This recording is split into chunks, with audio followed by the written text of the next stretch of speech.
Guys, gagawa ako ng lechon kawali. So, ayan. Na-marinate ko muna yung pork.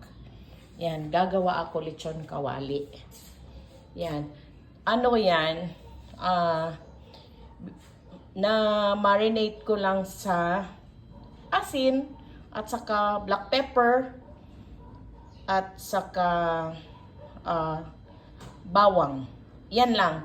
Kasi paglalagyan ng ng vinegar, hindi magiging crispy yung ano. So yan lang. Mamaya pakuluan ko yan. So yan.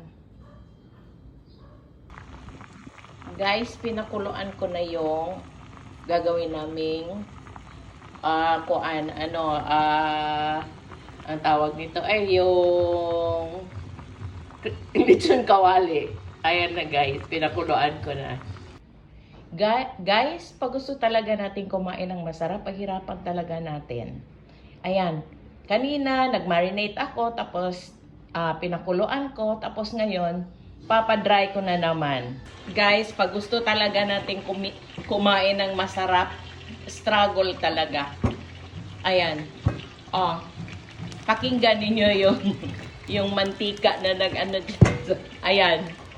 Talagang struggle pag gusto natin kumain ng masarap. Ayan, ng mantika, nag-ano. Dyan. Umaapaw yung mantika dahil pumuputok-putok yung yung karne na nilagay dyan. Ayan, sarap na guys. Bye!